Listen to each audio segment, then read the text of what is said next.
आज आपण chicken cheese कबाब बनवणार आहोत. त्यासाठी बोनलेस चिकन स्वच्छ धुवून घेतलं आहे. त्यामध्ये मिरच्या, आलं, लसूण, पुदिना, कोथिंबीर आणि बारीक चिरलेला कांदा घालून मिक्सरला बारीक वाटून घेऊया. त्यामध्ये हळद, धणे जिरे पावडर, गरम मसाला, लाल तिखट, काळा मिरी पावडर, चिली फ्लेक्स, बेसन, लिंबाचा रस, तूप, चवीनुसार मीठ घालून एकजीव करून घेऊया. स्मोकी फ्लेवरसाठी कोळसे गरम करून त्यावर तूप सोडून झाकण ठेवूया. हे मिश्रण फ्रीजमध्ये 2 ते 3 तास ठेवूया. आवडीनुसार कोणतंही चीज घेऊया. हाताला तेल लावून कबाब तयार करूया. त्यामध्ये चीज घालूया.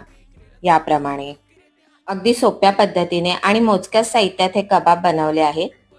हॉटेलमध्ये मिळतात तसेच चवीला लागतात. पॅनमध्ये तेल गरम करून मंद आचेवर कबाब शिजवून घेऊया. मस्त असे चिकन चीज कबाब तयार आहेत. चला मग पटकन सबस्क्राईब करा.